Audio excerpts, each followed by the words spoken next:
Hello, Coach Johnson. This is your boy, Nate Newton. I just want to say a few things to you, Coach. Wow, Ring of Honor. Coach, you deserve to be there. I didn't know if I would ever see this day, but this day is here now. I'm proud to be the head football coach for the Dallas Cowboys, and I'm excited to be the head football coach of the Dallas Cowboys. When I first heard that you were coming here to the Dallas Cowboys from Michael Irvin, he told me some of the things you like to do for his practice, for his running 110s. Be under control, keep those hands up, looking at me. Oh, ball. Asthma, let's get over there on that other field and have some asthma. Get out of here. And I just knew right then I wouldn't make your team. But you came in here, Coach. You talked to me, you challenged me. Sharp now, sharp. You moved me in ways I didn't think I could do it. You believed in me, Coach, when nobody else would believe in me. You gave me great opportunities, and I took advantage of them. I thank you for that, Coach. You are a great man. You are a Super Bowl winner, not once, but twice. You're a national championship winner. You're a Hall of Fame. You're in the Ring of Honor. But, Coach, what you are most of is a leader of men. You affected my life like few could. You challenged me, you moved me, you done a lot of things in my life that affected me even to this day. But I want to remember you, the guy that was hard, and a guy that was fair, and a guy that loves to win. The only thing else I got to say is, how about Jim Cowboy? I just want to thank you, Coach. Nathaniel Newton loves you.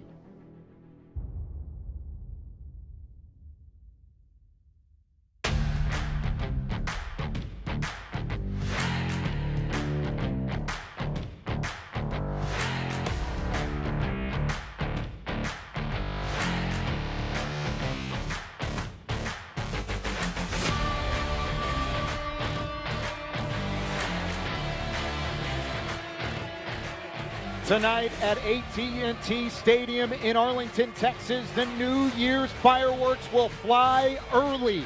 Two of the top teams in the NFC go to battle over playoff positioning and bragging rights on a special night, including the induction of Jimmy Johnson into the Dallas Cowboys Ring of Honor. Welcome into Cowboys Pregame Live, everybody, presented by WinStar World Casino and Resorts, alongside Barry Church and Isaiah Stanback of Kyle Yeomans. We will have Nate Newton roaming the celebration for Jimmy Johnson, one of Jimmy Johnson's own players. You just heard from him a moment ago in the letter he wrote to Jimmy Johnson on this special occasion.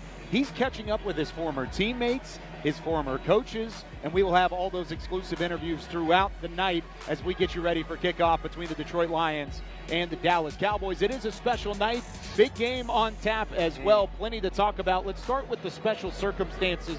Jimmy Johnson going into the Ring of Honor. There's a lot of distraction around this one today. What is it like playing in games like this? Well, you know, we played in our fair share of big-time games, Isaiah in the Super Bowl, myself in the AFC Championship. And when you understand that everything around this game is going to be heightened, you're going to be coming in here, your emotions are going to be heightened, your adrenaline is going to be heightened, because you have one of the all-time coaches being put into the Ring of Honor right now. So as a player, you got to understand your responsibilities, your unit's responsibilities, and execute to the top of the ladder. Because right now you're going against a Detroit team who's on fire. So you got to understand to keep the emotions low, but understand the victory here will be huge for the outcome. No, you're absolutely correct, Barry. It all comes down to being able to have your assignments, know exactly what you're supposed to do, and then execute them. That's easier said than done when you start factoring in emotions. You start factoring in family being in the building. You probably have 15, 20 people at the stadium. You know, everybody's calling you, texting you. You got to be able to hone in, lock in, and play by play, take care of your assignment. It's a physical Detroit Lions team that's coming in here. You can't get caught up in the physicality and emotions. You just got to go out there and execute one by one. And this is a Detroit Lions team as well that is 4-0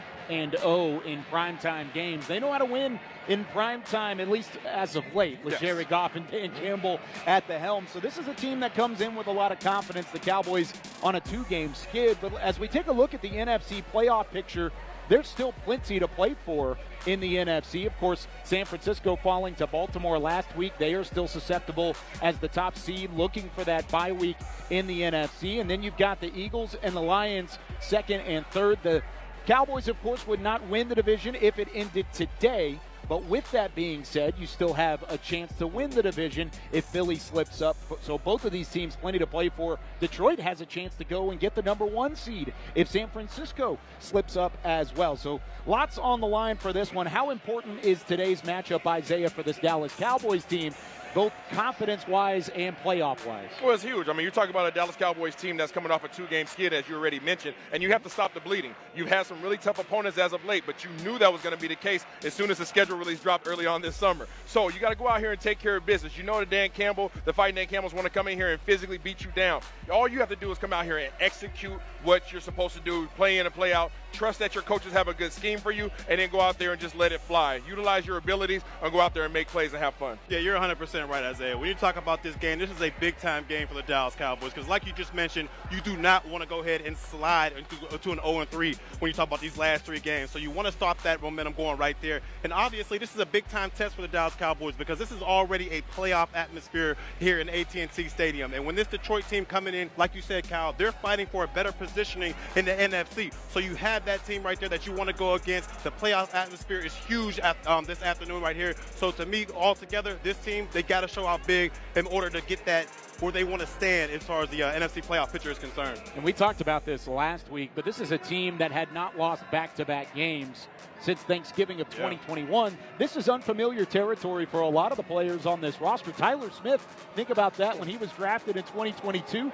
he's never lost back-to-back games in back-to-back weeks. Another thing Tyler Smith's never done, he's only lost 1 game at home, and that was the Tom Brady in the season opener a year ago. So Dallas has a lot on the line in this one, but let's take a look at some of the matchups to keep an eye on. This Dallas offense going up against this Detroit Lions defense. Dallas may actually have an advantage. The Cowboys are top 5 in most of the major categories in the NFL this season, where Detroit is actually bottom 5 in scoring defenses. Why is this possibly a deceiving statistic, Barry, whenever you talk about the matchup between these two units? It can be. It can be a deceiving statistic. But overall, I do expect, even though this Detroit team is spicy, it's scrappy, it's tough, I do expect this Dallas offense to put up big numbers against them.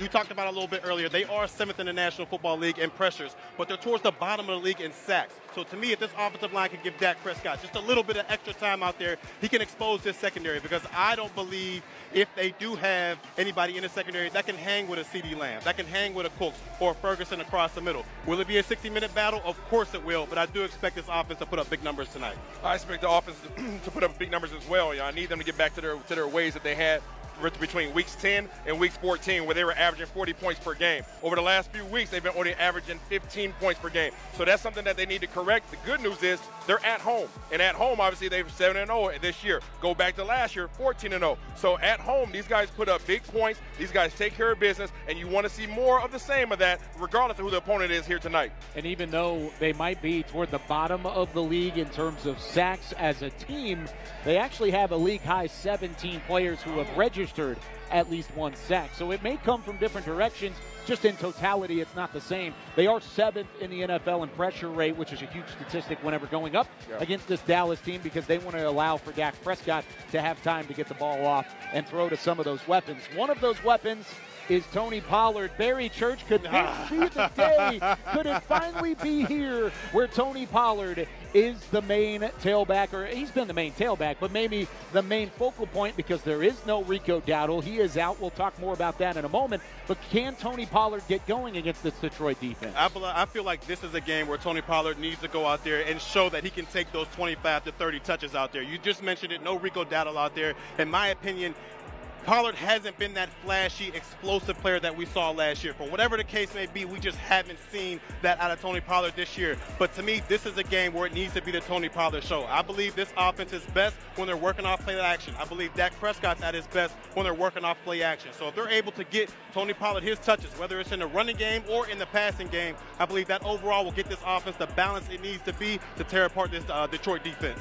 Tony Pollard needs more touches. Yes. Throughout this 2023 season, Tony Pollard has been averaging about 13 touches per game. That is not enough for your starting running back, not for the Dallas Cowboys. This dude needs to get the ball about 20 to 22 times per game. If you do so, you will see that yards per carry average start to creep up. I think they can expose the Detroit Lions on the edges. Their interior defensive linemen are big, so you don't want to run into a brick wall. They got about 700 pounds in there with their D tackles. So I think if we take advantage of Aiden Hutchinson, take advantage of Big 79 out there as well, and they move these guys off the ball, I think you can catch the edge. If you catch the edge, you're going to catch an old version of Tony Pollard. You also are down to just 4.4 yards per touch here in 2023. That's down from 6.1. You see the stat below what it was last year for Tony Pollard, actually the last 2 years. How will Rico Dowdle's injury change things? Because really that's the number one wrench thrown into this week's game plan is they don't have that second back that they can rely on. They don't have Rico Dowdle out this week. Instead, it's Deuce Vaughn and maybe a mixture of others. Isaiah, how do you expect them to combat that? I think it's going to be more similar to what we've been seeing. I think Hunter Lipke's going to have an opportunity to get some get back from last week. Yeah. Obviously, the boo-boo that he had there on the goal line, it was a mistake. And, you want to give these young guys an opportunity to redeem themselves. I would like to see these guys more in the I formation tonight, or at least an offset back. Reason being is because of the size of the defensive line for Detroit. You don't want to go out there and simply just have two tight ends and just try to grab the end from time to time. You like to have a more downhill approach and try to hit these guys in the mouth. Sometimes when you're facing bullies, you don't want to be the one on your heels. You want to come downhill and hit them in their mouth first. And I think they could do so with Hunter Lipke and then change it up with Deuce Vaughn. And if you put him down there on the goal line, you can't see him, Barry.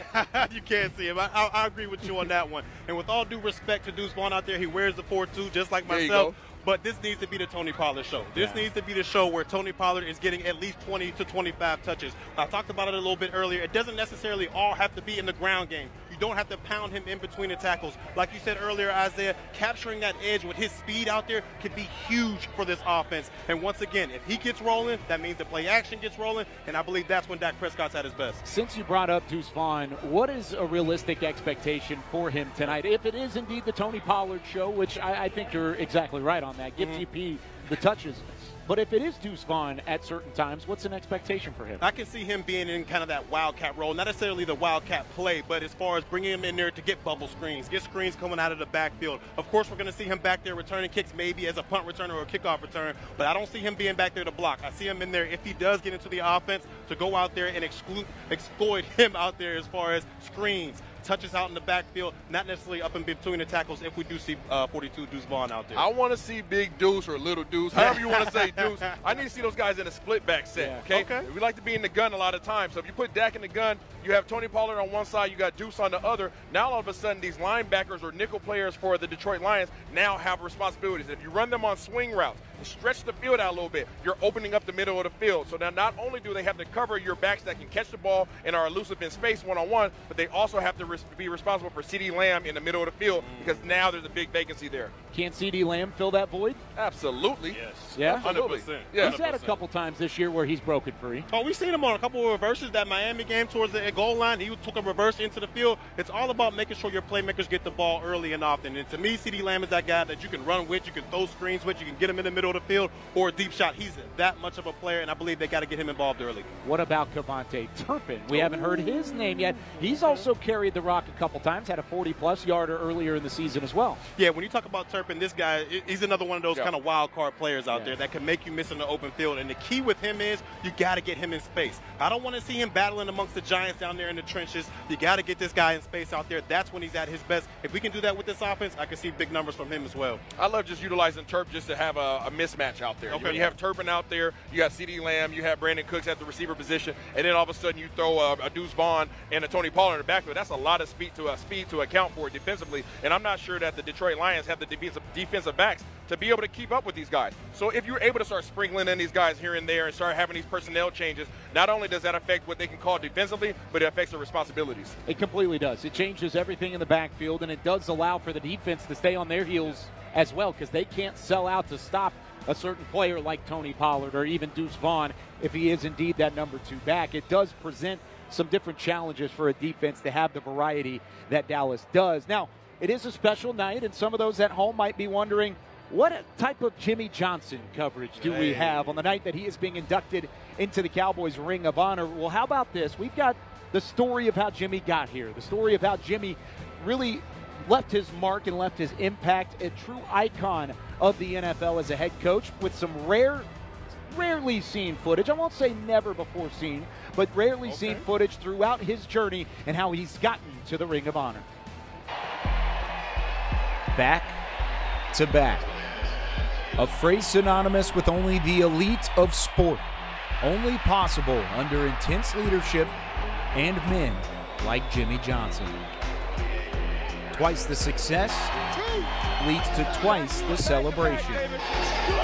Back to back. Rings and things. Rings and things. That's right, baby. You're looking at a legend, man. Look at it. Hall of Famer, boy. It's a feat that never comes easy, especially for Johnson, a coach given a monumental task. And let me just say this, you know, everybody in this room knows this has been an extremely difficult year. The off-season conditioning program for the Cowboys is very extensive. It's a new program. Has that, I can see you're smiling, has that helped? It is very extensive. It helps keep you in shape. We probably train more than any other team in the league as of now. Let the mind control the body, not the body controlling the mind. Upon his arrival in 1989, Johnson wasted no time building a culture of toughness and grit in Dallas. You gotta love it. You gotta love it. Right now we're young, but he's also trying to turn that youth into a lot of experience very early. Also, he's trying to build an aggressive team, a team that makes very little mistakes also. What does he stress in practice? Right now he stresses aggressiveness and mistake-free ball. His first season resulted in just 1 win. His second, however, finished with 7, winning the AP Coach of the Year award, and more importantly, bringing hope to Cowboys fans for the first time since replacing the only coach Dallas had ever known.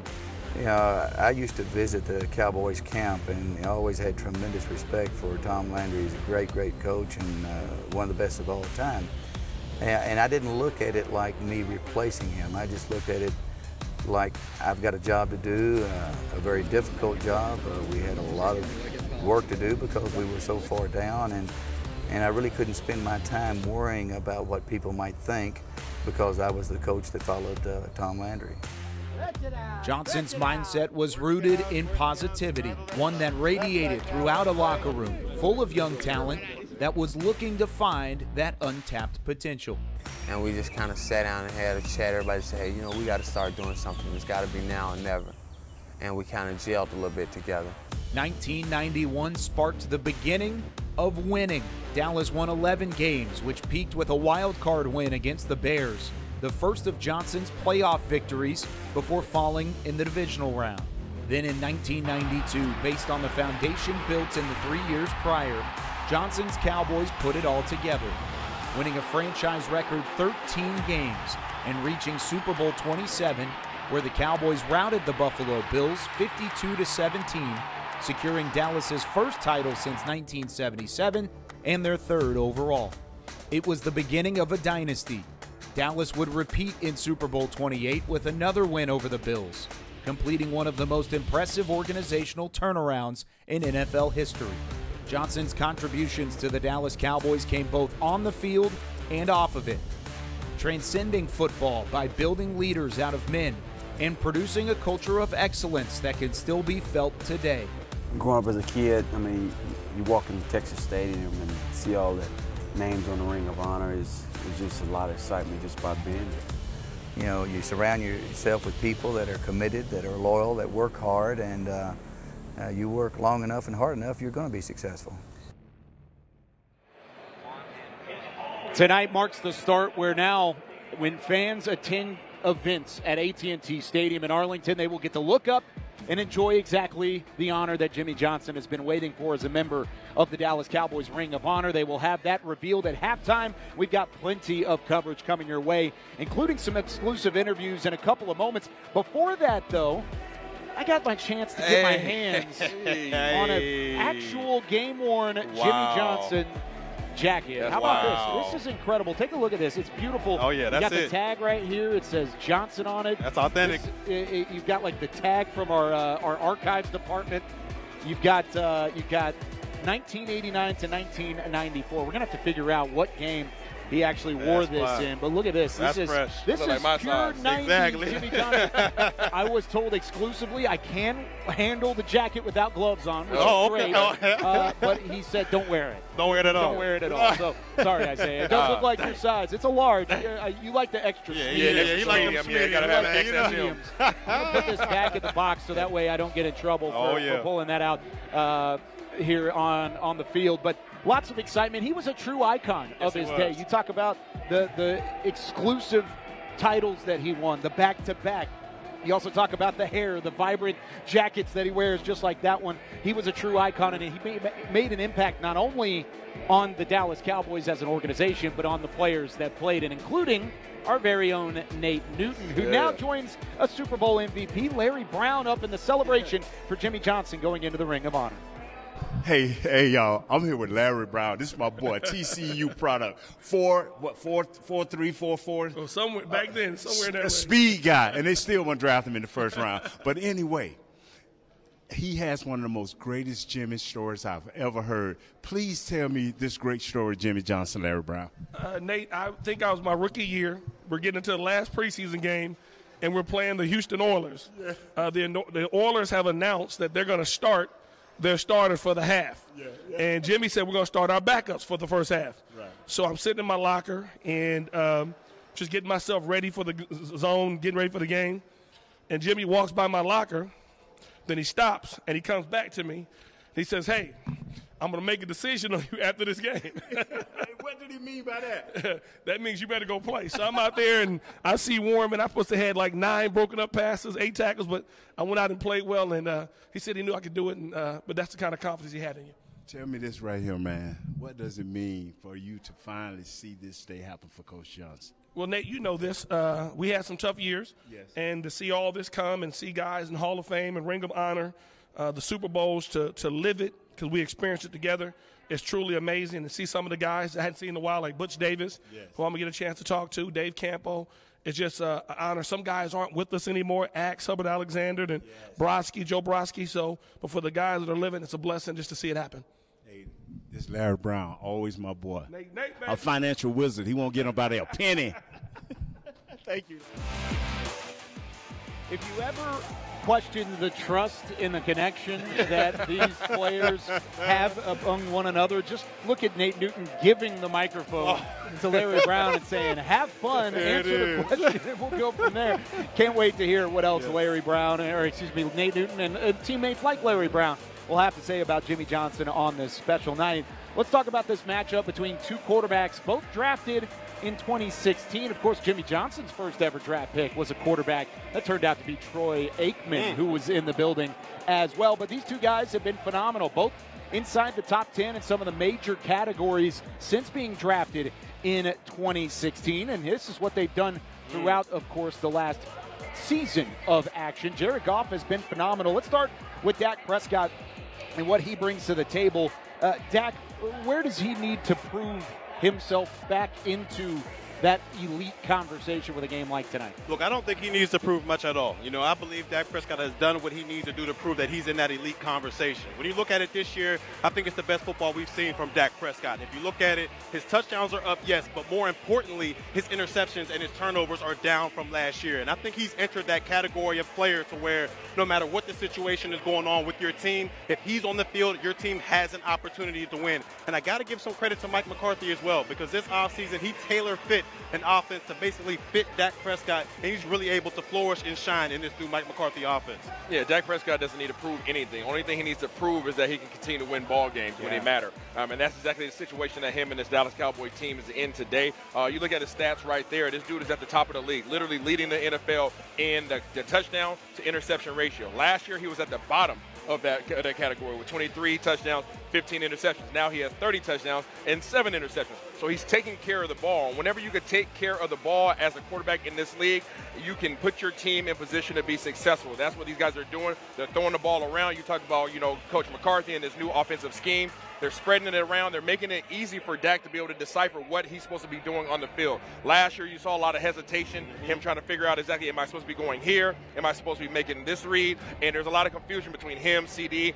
They simplified all of that. You brought in the West Coast offense, and now you see him making very decisive throws. You see him making sure that he's putting the ball on the money. He's very accurate, and he's giving his playmakers opportunity to do what they need to do with the ball, guys like CeeDee Lamb. Yep. And with that being said, the Cowboys have never, ever had a quarterback be the outright passing touchdown leader in the NFL when the season is said and done. He currently leads the NFL with the 30 touchdown passes, has a chance to do so. Of course, his single-season record that he currently holds over Tony Romo was 37. That's what he broke back in 2021. So, okay, with that being said, now you move on to Jared Goff. Jared Goff has a chance tonight on the big stage of primetime against the Dallas Cowboys to really elevate his game.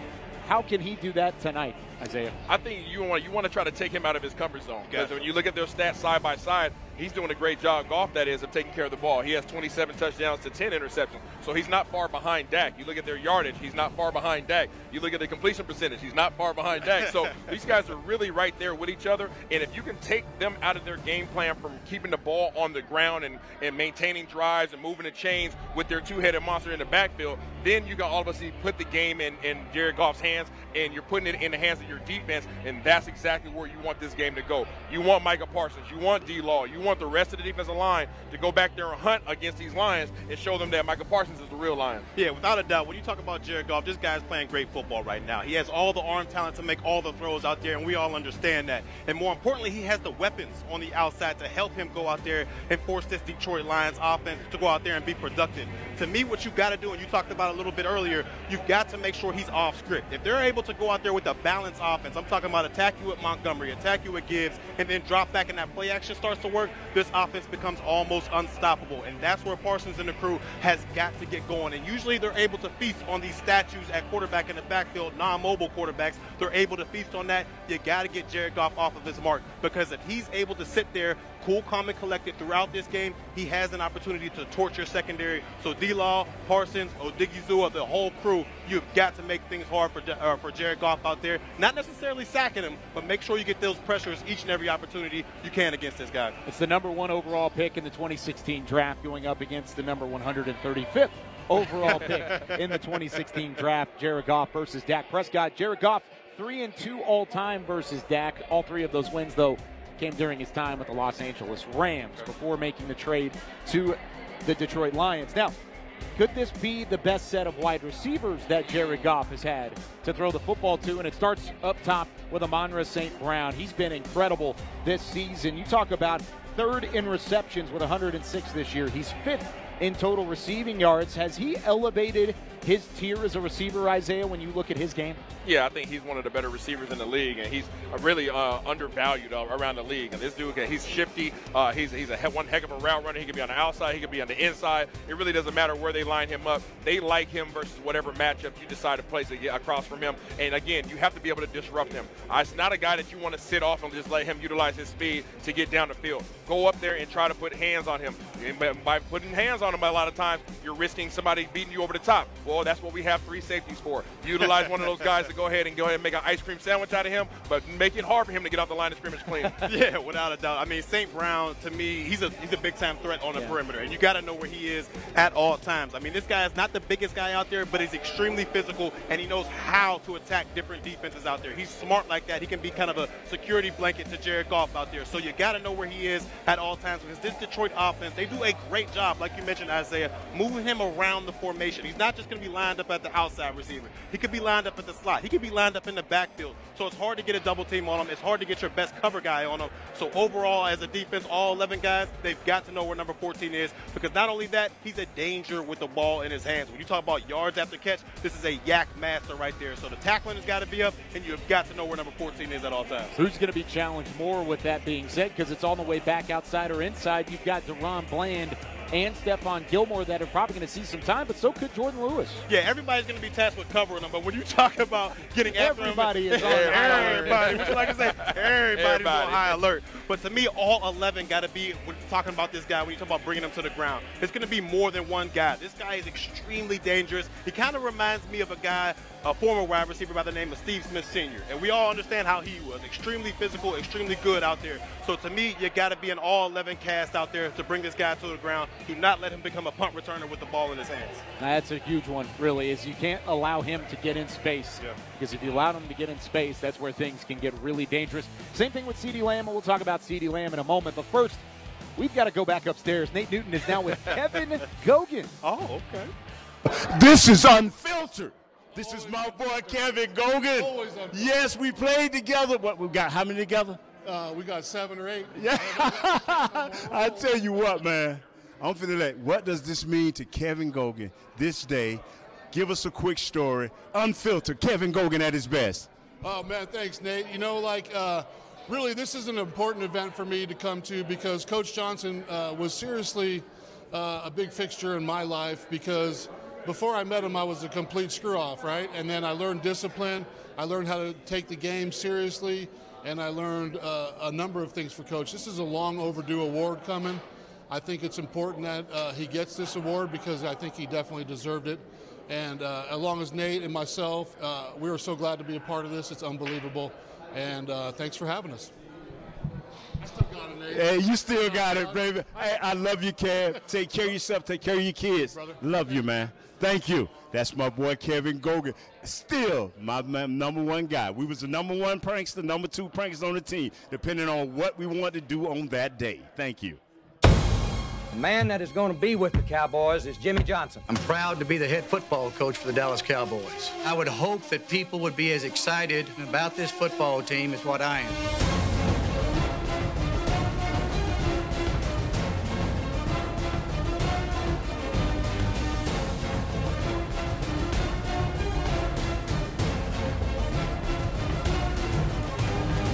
It's a special, special game. We did make sports history. I didn't dream. I believe we were going to do it. Jimmy, congratulations. Congratulations. Congratulations. Congratulations, Coach Johnson. Congratulations on your induction into the Cowboys Ring of Honor. I am so happy for you. This is an honor that you deserve. You've earned it, my friend. Welcome to the Dallas Cowboys Ring of Honor. And the only thing else I can say is, how about them Cowboys? Yeah!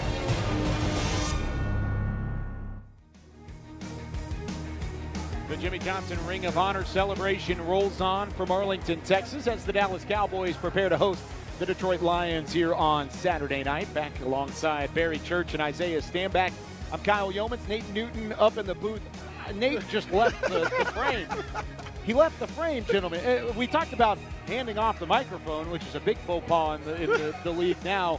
But then you turn around and he just walked away. So That's right. I can't wait to see what else Nate has. He's the best. This is going to be pure entertainment from here on out. We've got plenty more coming from the Ring of Honor celebration. But first, we got to talk a little bit of an active list for the Dallas Cowboys. Here are the guys that are unavailable for Mike McCarthy and company. We've already hit on Rico Dowdle. Some of these other names are pretty normal on the list and pretty impactful if you talk about Jonathan Hankins at the defensive tackle position. Matt Waletzko was added to the active roster this week, avoiding having to put him on IR for the rest of the season due to his 21-day practice window coming up. So he's on the active roster, but he is not needed tonight because Tyron Smith is back in the fold. This is a huge win for the Cowboys. I'll start with you, Isaiah.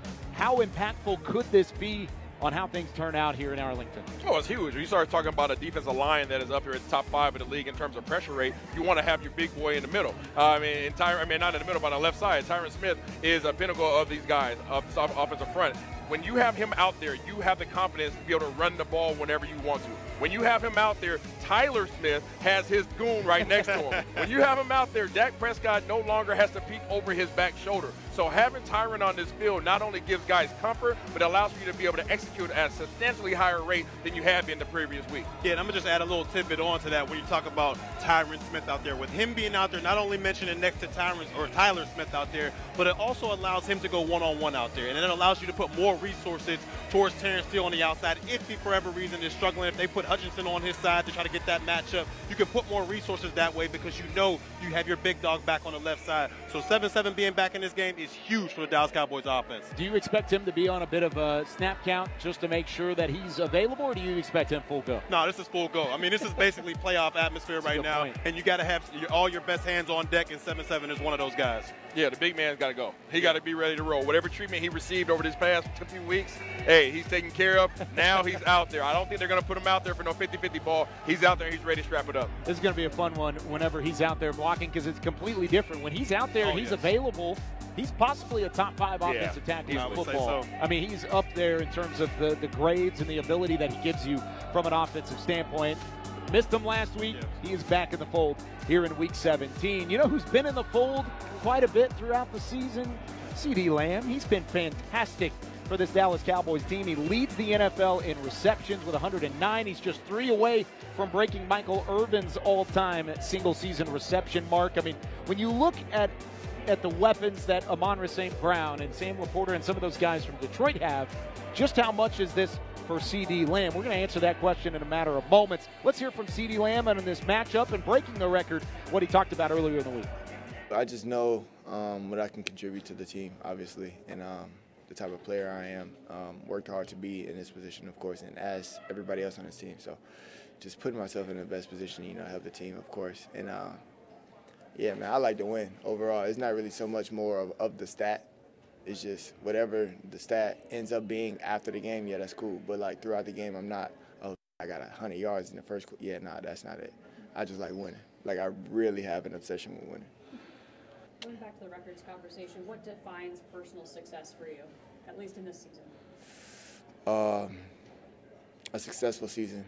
I feel like regardless of whatever happens throughout the season, the good, bad, and indifferent, if we continue to play and have a chance to win the Super Bowl, successful season. For you personally? For me personally. For me personally, I like winning a lot. I'm gonna say that again. I love winning a lot. So now it's time to take a look at these, of course, single receptions in Dallas Cowboys history. Michael Irvin up there at the top. Jason Witten up there as well. CeeDee Lamb has had a great couple of years because he's now top 4 in each of the last 2 seasons, and he's set to break that record tonight. So Isaiah Stanback, you played both quarterback and wide receiver and a little bit of tight end as well. You know a bit of something or two about the passing game and how this could work for this Dallas Cowboys team. How about we break down a little back to school with Isaiah Stanback? Tell me exactly why CeeDee Lamb has been so successful here in 2023. Well, let's go ahead and take everybody back to school real quick. And right off the back, okay, the Dallas Cowboys and Coach McCarthy and this offense have go ahead and enlisted the SAT. And no, I'm not talking about high school. I'm talking about CeeDee Lamb being able to pass the SAT of the Dallas Cowboys. Great first one is going to be scheme. Coach McCarthy's done a great job of scheming up CeeDee Lamb. You see him there in the slot. Okay, what he's going to do is motion across, and what they're facing is a cover 4 defense. All 4 of the defensive backs for the Detroit Lions, or for the Seattle Seahawks in this image right here, have quarters of the field, okay? So by motioning him across, he's creating a mismatch. You're going to see Michael Gallup at the top of your screen. He's going to take that post and run it across the face of the safety. Right, it's going to free up CeeDee Lamb by the time he gets across the field in the motion route. Okay, and he's going to then be able to run a man-to-man post route on the outside corner. So as he comes across, you see them bump out. Michael Gallup's going to run a post right on the inside seam of that safety, and is going to now back up that corner as you see at the top of your screen. He has to widen out to account for CeeDee Lamb. But the thing is, it opens it up. There's a big window that's going to be open at the top of your screen, and all Dak has to do now is drop back, put his foot in the ground. But you see Gallup take the face off right there at the safety, and now Dak's able to put it to the back of the end zone for that one-on-one route versus a cover 4 scheme for CeeDee Lamb. So there's the S. This is like high school. You're taking notes, right? You got S equals scheme. Yep. Now what are we doing in the A of this SAT? Yeah, the A portion of it, okay, we're going to talk about the ability of CeeDee Lamb. CeeDee Lamb is an absolute goon, okay? So here we go, right here. It's going to be a cover 3 defense. I want you guys to find CeeDee Lamb right there in the slot, okay? You see the highlight come right over his head like a halo. All right, and in cover 3 scheme, the responsibilities are you're going to have one safety that's going to roll down into the box, okay, because you're going to have have 3 guys over the top, and you're going to have 4 guys underneath. So you see it there. One safety's going to roll down, one safety's going to roll back. The cornerbacks now have a third of the field, so 3 deep defenders. Now what happens underneath? We talk about those 4 guys. You see the linebackers there and a nickel player. Those guys are now going to have 4 guys underneath. All right, now CeeDee Lamb, knowing that it's cover 3, is going to run his route off of this slot, this nickel defender. Okay, it pretty much turns into a man-to-man. He's going to run up and run what we call a shake route. He's going to try to cross the face of that corner, and as soon as he bites on it, he's going to snap it to the sideline. Here it is, the ball snapped. CeeDee Lamb go ahead and stems it in. They run a lot of over routes in this Dallas Cowboys West Coast offense. So now, as soon as he runs that, he sells it on the inside. The cornerback looks inside. That's his indicator to go ahead and snap it across the face. CeeDee Lamb's looking for that. Dak Prescott's looking for that. You see the clear out at the top of the screen. He's now taking that cornerback out of it because that's his third of the field he's responsible for, and it leaves a nice little window there on the sideline. Dak's able to now drive the ball to the sideline because of the amazing route of CeeDee Lamb running a man coverage type route versus cover 3. That's just his best plain old ability being better than the defender that's covering him. You got to love it, and that's exactly what Dallas wanted whenever they drafted him 17th overall back in 2020. So we have scheme, we have ability, and then got to have a little trust, baby. You got to have a trust. A quarterback and a receiver have to have trust, and things don't always go to plan. And here's a perfect example of when it doesn't, okay? Here we go right here against the Philadelphia Eagles. We don't like them Eagles, okay, but we do like when Dak and CeeDee are on the same page. Again, here he is lined up in the slot, okay? Obviously, Dak Prescott's in the backfield. What happens when things don't go according to how Coach McCarthy draws it up? Well, you got to have a little T-R-U-S-T, okay? And no, it's not Aretha Franklin, okay? We got a little trust. They got a pressure coming from the outside. Dak's going to do a great job of stepping up in the pocket. He's avoiding the rush, okay? And now he's going to step up and step out the pocket. What that allows him to do is buy time, extend the play a little bit. CeeDee Lamb's going to run what we call a rollaway route. He's going to come down his stem. But by coming down his stem, he gets his eyes right back on Dak Prescott. As soon as he sees that Dak Prescott is now out there trying to extend the play on a scramble drill, he now has scramble rules. He has to roll his route up the field. Okay, he turns upfield. That is the rule as a receiver. As soon as Dak sees that, now you have the trust factor. CeeDee Lamb now trusts the fact that Dak's going to find him no matter where he's at. He sees Dak. Dak sees him. Now he's able to put the ball over a defender. Anybody watching this film right now will see the highlight of this defender. He is underneath CeeDee Lamb. According to anybody watching TV, he's not open. Unless it's Dak Prescott and CeeDee Lamb, these guys trust each other. Dak's going to loft the ball over the defender because he trusts that CeeDee can go up and grab it. Perfect ball. He's able to go ahead and complete the pass. Beyond the yard marker, he takes something that could have been a sack, could have been a possible turnover, and turns it into a big conversion on first down now because of the trust that these two have together. Okay, so now I'm going to put you guys on the spot. Who has more trust in each other? CeeDee Lamb and Dak Prescott, or Nate Newton and his former teammates up in the booth? Oh, I'm going with Nate on that. I'm going with Nate on that one. Nate all day on that one. Okay, so there's a lot of trust between the passing game of the Dallas Cowboys. A phenomenal breakdown and a little back to school. Hope you took some notes. Detroit has some trust in their young tight ends and their young pass catchers at the same time. There are multiple guys that they love to get the football to.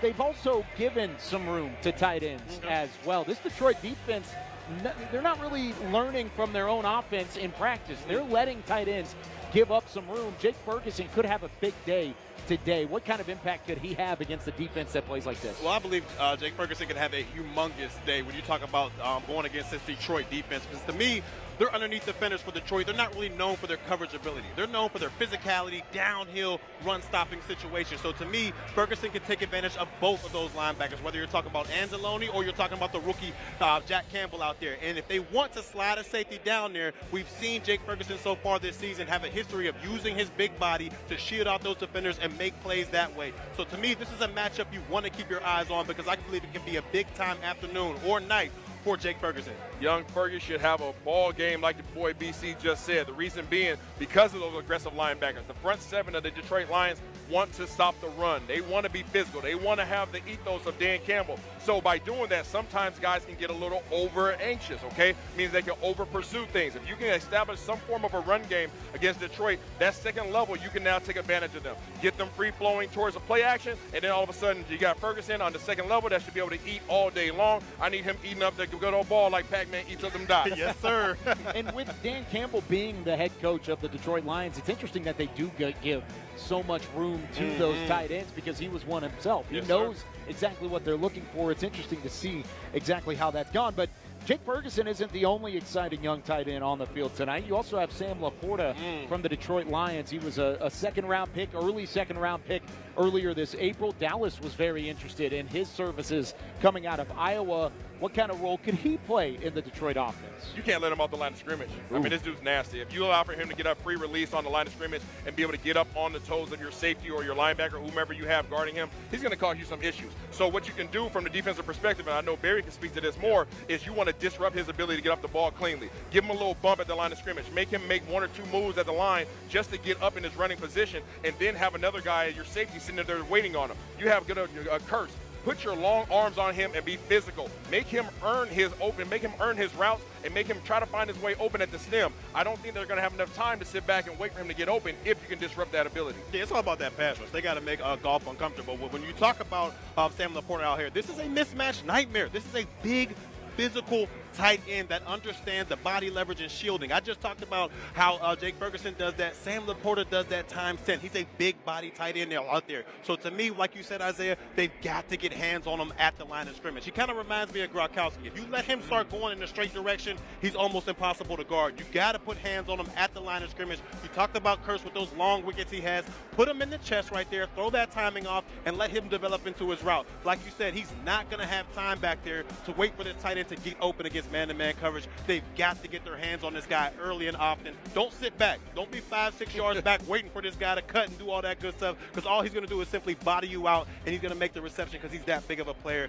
You got to get your hands on this guy early and often. And hopefully Curse and the rest of these safeties are listening to the pregame live, because you need to do that. All right? You got to put hands on this guy. Thank goodness we've got a safety extraordinaire to talk through all of this, because tight ends are going to play a crucial factor. Ferguson on one side, Laporta on the other side, Dan Campbell at head coach. It's only fitting that now we toss it up to the booth where Nate Newton is joined by Jay Novacek. You know what, y'all? I got a real cowboy from Wyoming, Jay Novacek, with his beautiful wife, Miss Amy, and they got their little, what is a big old cockadoodle? What is it called, these things? Well, whatever it is a labradoodle. It's a hankadoodle. It's bigger. It's big. Jay, we thought this day would never come, but it is here. I need for you to just, how did we acquire you, and what was your first thoughts on Coach Johnson, and plus, what does it mean to you this day? Well, first of all, I came from the Cardinals with Plan B free agency, and it was the Jimmy's second year, and you guys weren't very good, you know, that 89, you know. I mean, the Cardinals, we weren't any good, and we beat y'all twice, so you can't blame that on me now. Right. Anyway, it was, you know, that first thing, that first meeting with Jimmy, you know, the thing he said was, we want to find somebody to come in and help this team win. Yes. And that was, you know, that meant a lot to me. Because it didn't matter, because everyone says, you know, you can't block, you can't do this, you got to get bigger, you do stronger, the whole thing. But he said, we're going to give you a chance. And that's what he did. And you respect that from any coach. I hear that. So what does this mean to you? I tell you what, this is, it's something that obviously we all thought should have been happened a long, long time ago.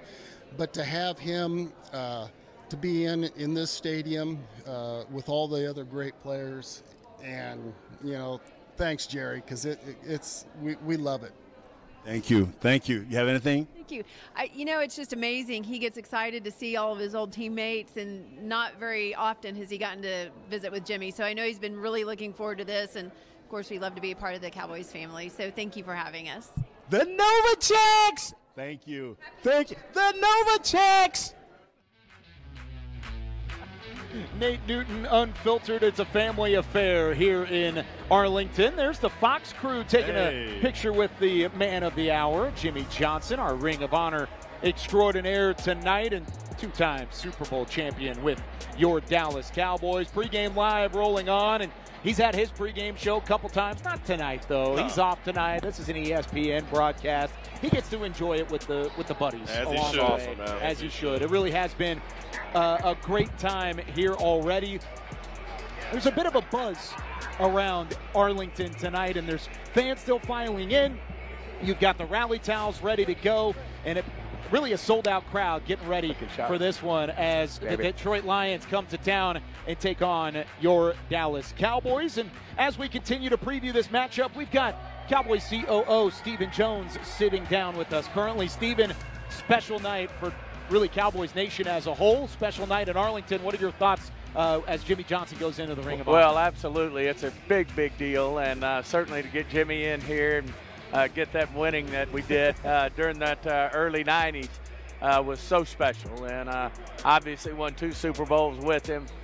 You know, he's one of my mentors in terms of somebody that I really looked up to and learned so much about our game in terms of you know, the way he went about his business. He's a motivator, he's energy, and certainly was a big part of what those Super Bowl championships were all about. And so hopefully now some of that good karma will get back on us. I like that. Now, we've seen a ton of images of Jimmy Johnson and his era with the Cowboys so far tonight. Is there a favorite moment that is able to go on camera for you and your personal interaction with Jimmy throughout the years? Well, you know, there are just so many of them. I mean, he enjoyed winning. He enjoyed the moment when you did win. You know, that was a big part of what he was about was, hey, it's hard to win in this league. It's hard to win big games, so take it all in.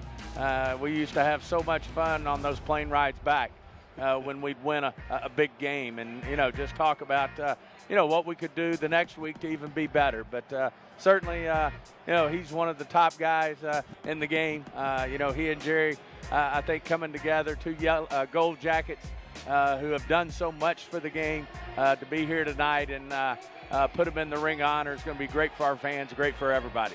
That's awesome. What, as you think back all the things that he's accomplished, what were one of the characteristic or traits that were a requirement of the players that you guys sought out when underneath him?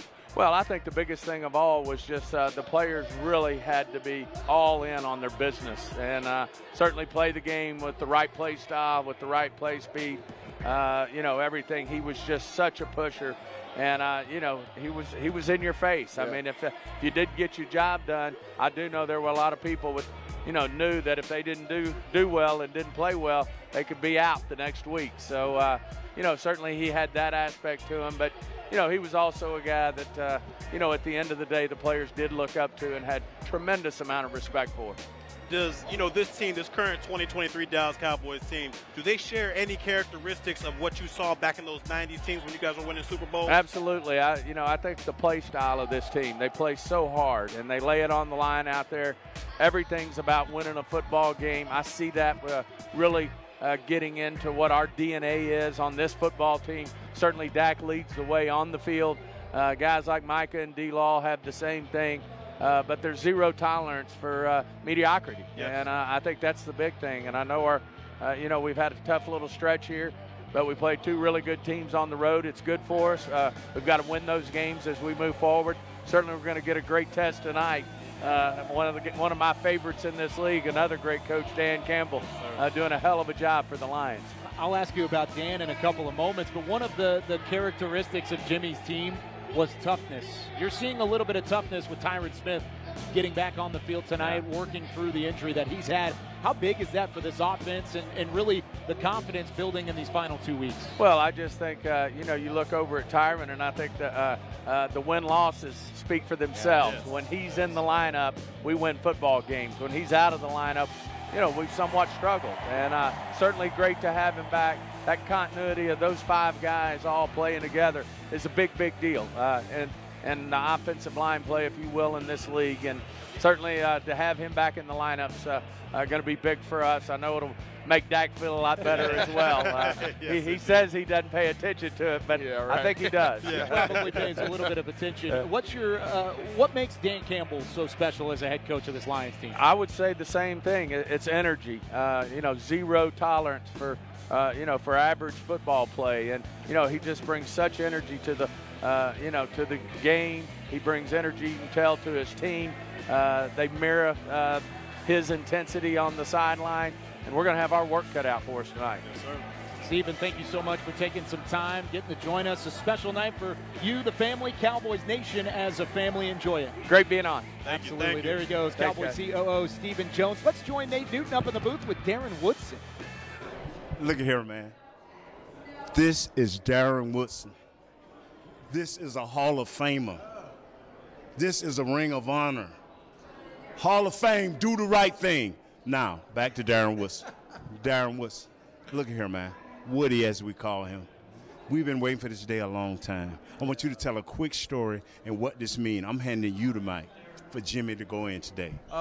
It's been special. It's long overdue, Nate, and you know that more than anybody that, Coach Johnson was special. In my own stories, Coach Johnson handpicked me to draft me in 1992 to be a Dallas Cowboy, and from then on, I won 2 championships with him. Probably should have won 5 with him, but I won 2 championships with him. But he taught me one thing. He taught me how to prepare to win at all times. Prepare to win, whether it be in life, whether it be a football game, and I don't care if it was a checkers game.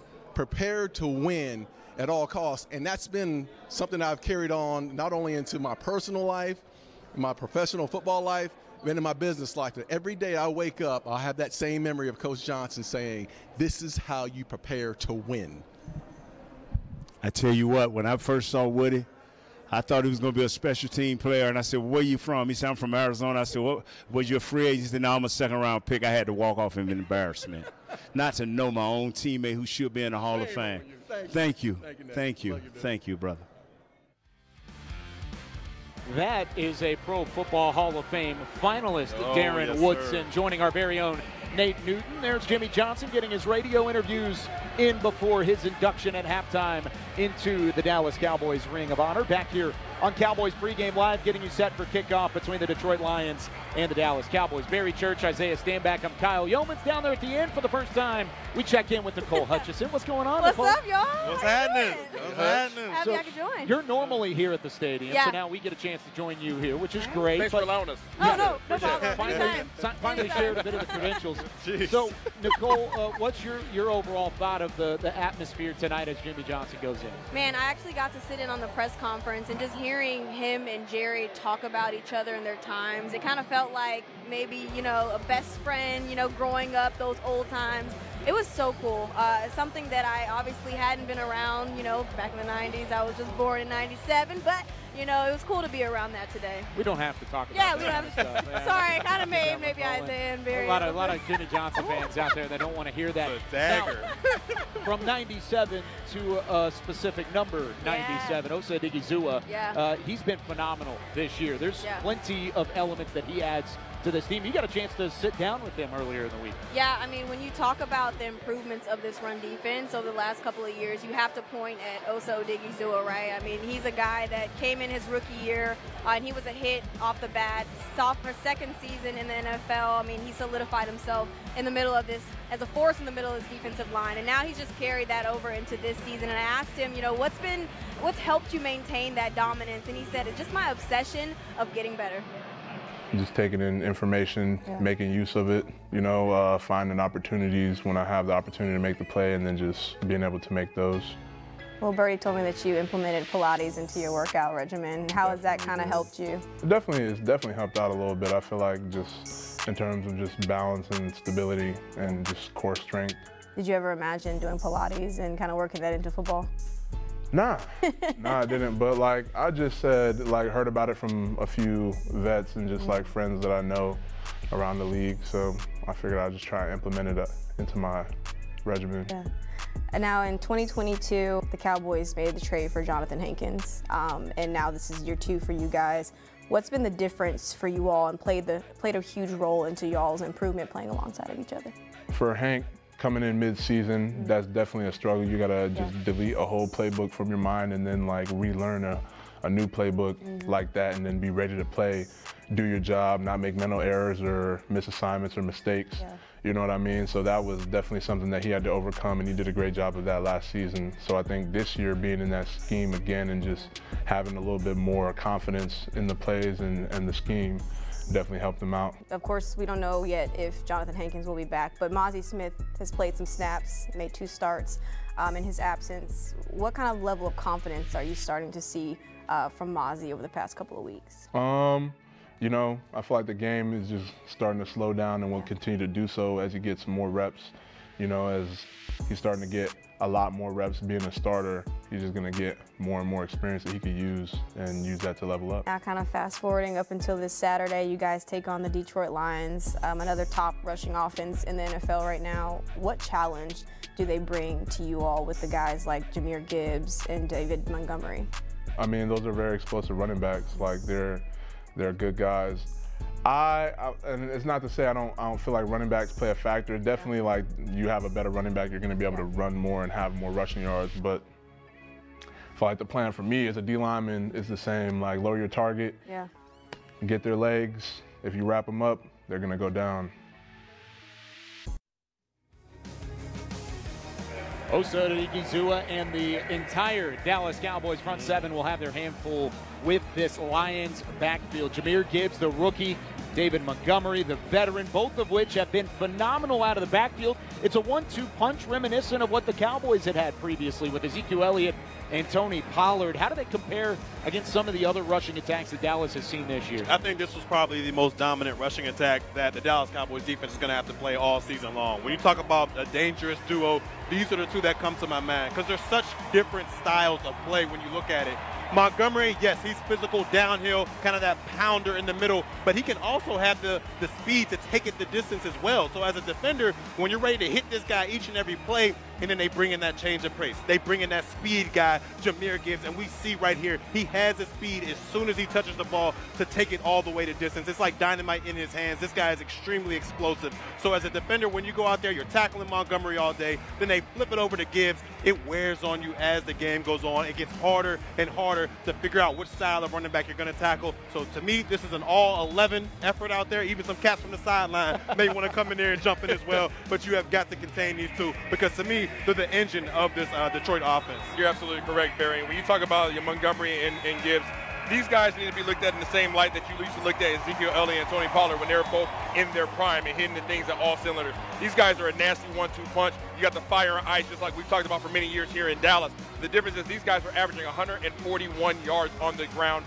per game. And you got to remember, we're at the end of the season right now. So this is not stats that are skewed on the front half. This is at the back of the season. These guys are a problem. And if you don't disrupt what they have going on in the backfield and get these guys down, then you're going to have to deal with a very long day. You heard Barry talking about how if you allow these guys to have 50-50 ball where they can run it and they can go out here and pass it, you allow for them to stay within their scheme and their game plan, you're going to run into trouble. But it starts with this ground game. Osa Odighizuwa, everybody else that's on their front line, you have to show up because they know Big Jonathan Hankins is not present. You did a great job against the Dolphins last week, but that film from 2 weeks ago against Buffalo still remains. That's one of the guys that stepped up last week. That was DeMarcus Lawrence that had a chance to step up, and he was huge in the run defense in that matchup against the Dolphins. When you go up against a team like the Lions, do you have to have the edge rushers set the tone too? A guy like Micah Parsons, how can he channel maybe some of that pass rush frustration and help it stop the run? Yeah, I need him to have that same type of impact we saw from D-Law last week. When you talk about it, he might not be able to get to the quarterback, but you saw how disruptive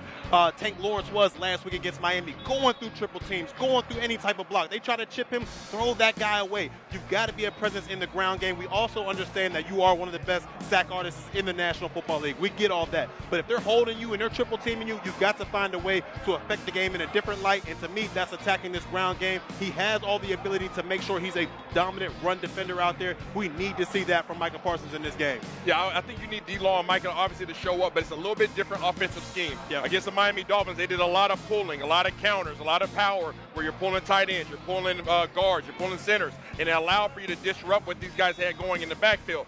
Not so much with Detroit. Detroit is bigger up front. They're more physical up front. They're going to come straight downhill. They do a good job of getting double teams on your tackles, double teams on your defensive ends. If your DNs want to line up wide, they'll just keep you out there. So you have to do a better job of pinching things down, and you might be a little bit more exposed and demand more of guys like Jordan Lewis on the outside. But ultimately, these guys want to get 300, 600 pounds next to each other and go forward. That means Damone Clark and everybody else on the second level, you have to get off blocks. You got to be able to punch guys in the chest, get your hands free, and come downhill. Because otherwise, these guys are going to lift you up and walk you backwards.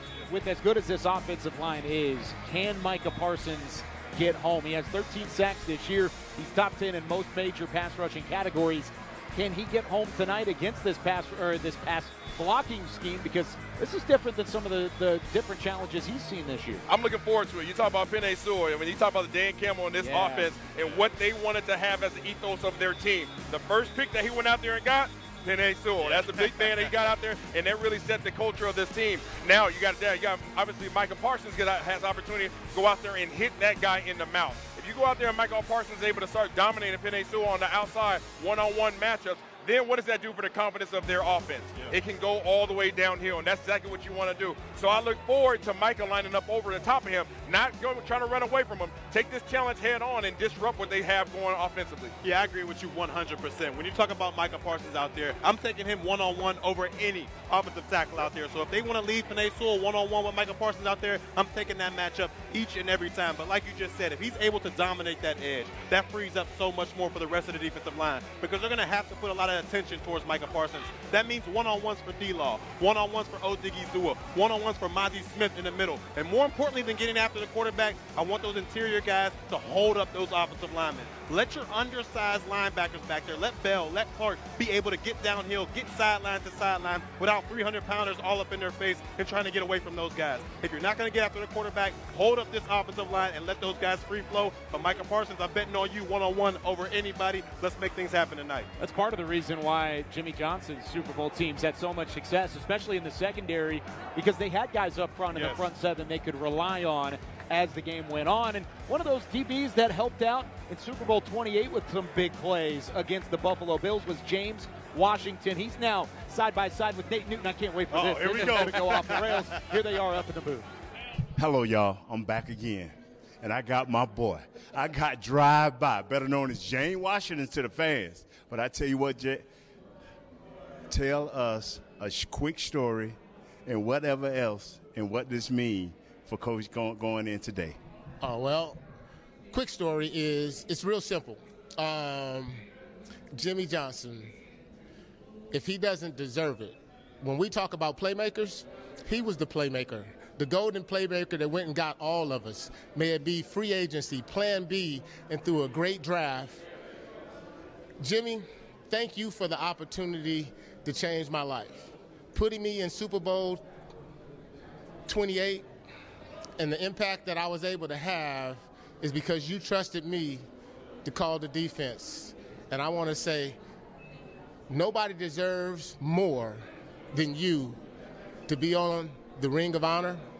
And congratulations. And thank you for helping me make plays.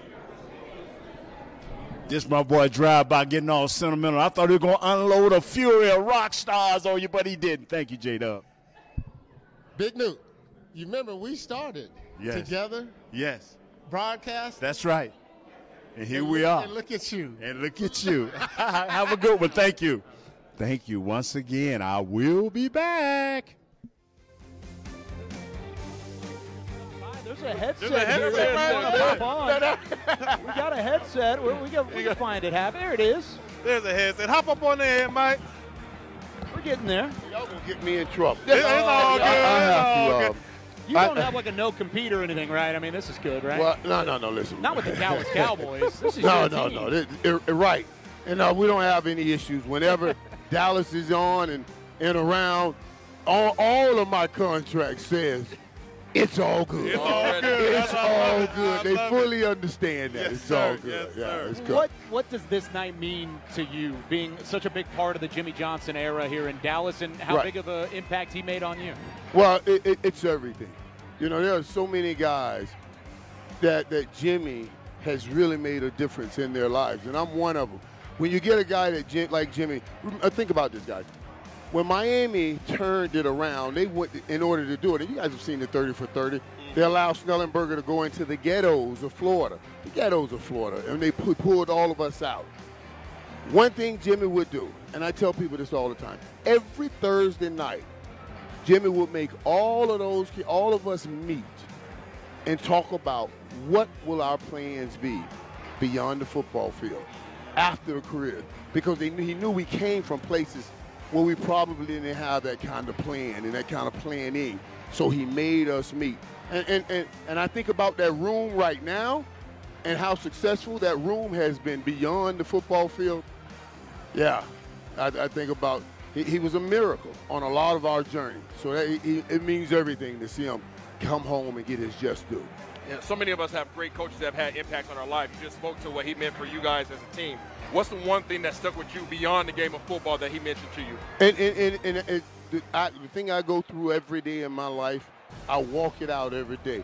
And that's a great question. You're doing a great job, buddy. You're real professional. This is my dude right here. Now, we talk on the phone about how he does and what he's doing. So, you want to always encourage my brother for doing a great job. But the thing I live on each and every day is what he said. Each day, you must make a decision to get better or you get worse. Each day you don't make a decision to do anything, you just got worse because somebody else got better. You can use that in every walk of life. Yep. I use it every day when I get up. I say, let's go get better. I tap my lady. I say, let me go out here and get your money. She said, get on out of here. You know what I'm saying? Get on out of here. Get on out. Mike, records were made to be broken. There's one of your records that could fall tonight. CeeDee Lamb, 3 receptions away from his single-season record. What does that record mean for him getting up to that moment and having his name in the same conversation as yours? And everything's about that journey, and I think about CeeDee's journey and the conversation we had right when he got here or right when he was making the decision if he was going to wear 88 or not. And he called me to talk about it, and I told him what it represents. I said, yeah, you can wear any number. You can wear any number. Wear the number that makes you get up and go every day. But understand this, if you should so happen to take on the responsibility of wearing the 88s, it's a whole different world. Yes, sir. Because it represents hope. Mm-hmm. The original 88, Drew Pearson, hope represents 8, the number 8 represents new beginning. He said, I went from undrafted to the Hall of Fame. That's, hey man, if you could, that's a great journey. So it represents hope, and he gives everybody hope. And I love watching them break the record because they'll talk about it. I love watching them wear the number because they're going to talk about it. Yes, and we all got a group text, all of us 88s and Post Malone. We all are on a group text. So, how did he get up? Post is a 88 clubber also. He's an honorary. He don't even like the word honorary. He's right in there. And last year when the Cowboys give me the Super Bowl and win the Super Bowl, Post gonna put 88 on his face. Y'all gonna see 88 Club reaching on Post Malone face. So yeah, we have a great time with that club. That's awesome. I would love to be just a fly on the wall of that conversation. Text thread. Oh man, there's a lot of Cowboys fans out there that would want that to happen. Now, one final question before we let you go. I mean, CeeDee said earlier in the week he was going to give you a call if you broke the record. Are you going to beat him too? I'm here. I'm going to see him after he breaks it, give him a hug and everything, and just tell him how proud we are of him and what he represents. And man, we made a great decision when we said you can wear this number. We ain't never lied. You can wear that number. The playmaker, Michael Irvin. Who you got tonight? Man, stop playing, man. Don't mess around like that. Stop messing around, man. Let me go do my job. Absolutely. All right, guys. Nate Newton stopping by as well. Always a pleasure. Gentlemen, we've eaten up the rest of the show. We've got a couple things to take care of as Nate Newton's going to sit right back down with us. Nate, host with the most, man. What's going on? Nate, you're supposed to not let the mic go whenever you're interviewing people. You know that, right? Hey, baby, I ain't as suave as you, baby. I roll how Big Newton roll, baby. I love it. That's all I can do. Give me your keys to the game real quick. Hold on. You got your notes? Stop the run, baby. I think you have to get up early on these guys. You can't allow for these guys to get up early because if they get up early on you, then they're going to just run the ball all game. Yeah, you got to win a turnover battle. If you can steal a possession from a team like this, it blows well for your offense overall. Got to win a turnover battle. What you got, man? I got one thing to give away here too. Oh. These are our friends at Lenovo. This one's not for you. I'm sorry. I know. For me. Barry was very jealous. He wanted one of these. This is a Lenovo Legion Go. We had a contest on Twitter and with Dallas Cowboys Game Time. They are giving this away. Our winner today is Thomas D. Hinshaw. He gets this. I'm going to send it his direction. This is my personal Lenovo Legion Go. Okay. I signed the box and everything. We're going to send that your direction, but wanted to give that away before we get going. Gentlemen, this has been so much fun. Nate, I hope you had fun up there with all your former teammates. I'm hanging out with Super Bowl winners. There you go. Hall of Famers. Ring of Honor. The Dallas Cowboys looking to get into that same category themselves. We're about ready for kickoff on ESPN. It is Saturday night at AT&T Stadium in Arlington. The Dallas Cowboys hosting the Detroit Lions. Thank you to everybody who tuned in. We'll see you next week on Cowboys Pregame Live.